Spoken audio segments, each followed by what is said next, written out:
the ancient Egyptian text. And by comparing the letters in his name and with the symbols inside the cartouche, he succeeded to know most of the ancient Egyptian vocabulary and also symbols. For instance, letter B, which is the first letter in the name of Ptolemy, in this piece, in this museum, it's called Mina Palet. Okay. Mina Palet was a piece of schist stone, which is hard stone. It was carved for one of the kings in ancient Egypt to crush the cough. Cough is the eyeliner of the ladies. In the ancient time, they brought it as natural stones and they crushed it. Then they added some powders and some other materials to the raw material to make the eyeliner to decorate the eyes, keep it from the sandstorms and the sunshine. It was separated on both sides. This side looks very ugly, honestly, but the one you find is the most important statue we have ever seen in history, the whole world, Egypt, but I'm talking about all the world. The first statue I have ever seen in life. So all the other statues before this one were just small statuettes. This statue was carved from King Zosu, the head of the first one. I, then him, then Shuttle. Im Shuttle means the man who is coming in peace. And you see the first letter, it's a feather, but they gave it 2 feet to show that it's moving name. Facing now a statue called by the whole world of languages, the Lord of the Statues. Just 100 years from the first one, we found the hard, divine, strong block of his heart. Cairo was the head priest during the 5th dynasty, about 2500 before Christ. The first statue representing the royal art, the nobility art, and here this statue represents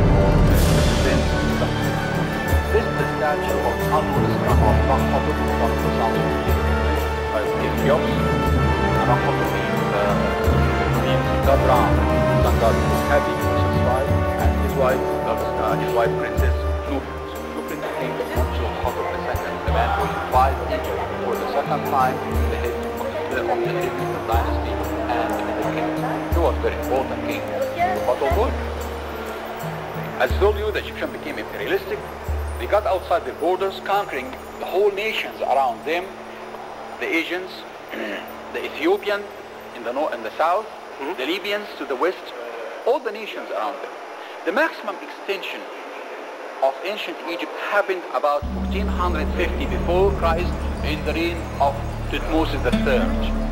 This was the strongest, the most important, the most magnificent king who ever ruled Egypt till now. This was the smiling king, as you see on his face here. Behind you also, the military chariots of the king. We found 6 military chariots in pieces and we reassembled them. And all of them are gilded with gold and silver. Also there is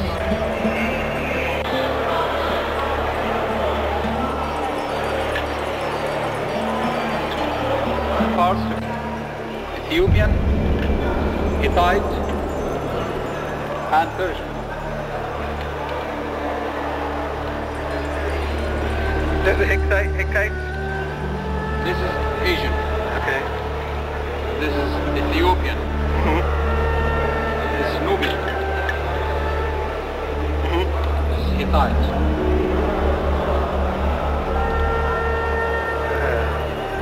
And this is Persian. Great. What about this here? Sudani.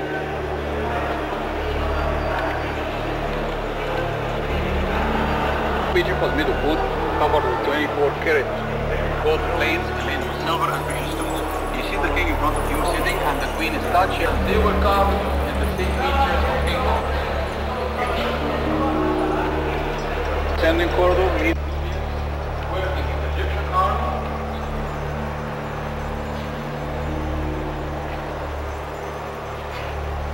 Anything about this type of warfare? You mean the weapons? These scribes accounting his cattle.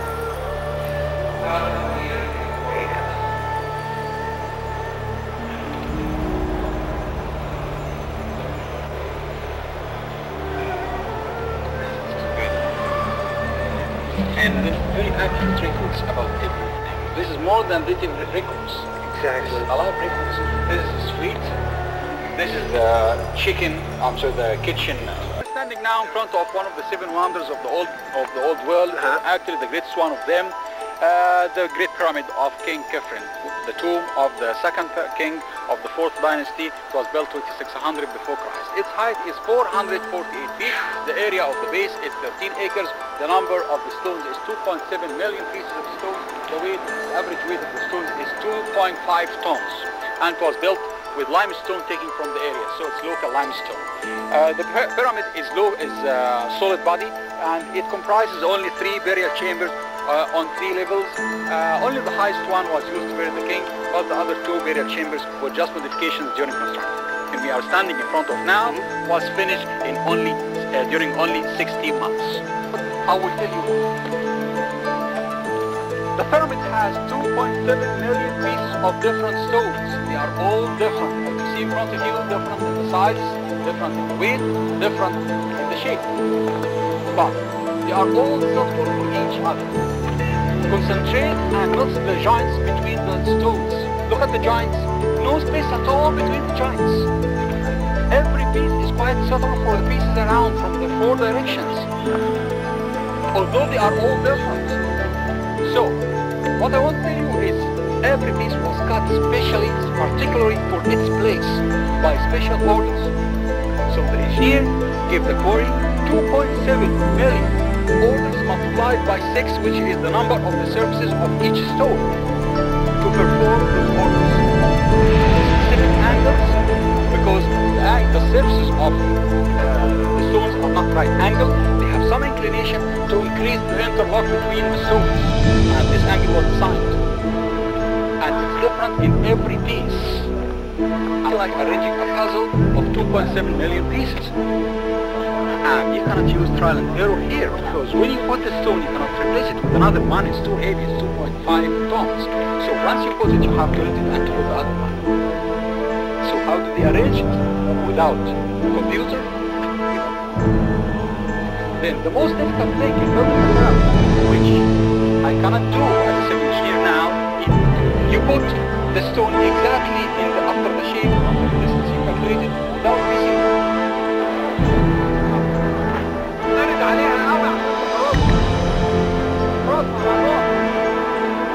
Look closely. Yeah, we have the city. We're now entering Sucker. Note the step pyramid in the background.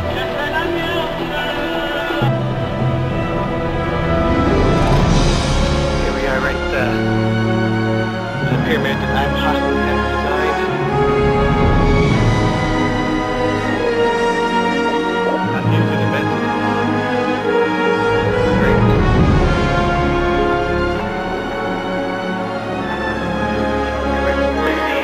They were preparing the ceremony, preparing the meat for their king, Ptah. As you can see here, and back here, they are bringing the animals already dead, which indicates that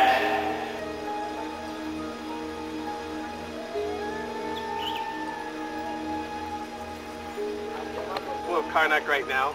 Yeah. I have told you it's one of the biggest temples in the world.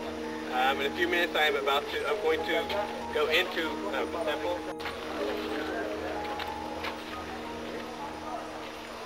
I hope this is coming out okay. I think the sun is...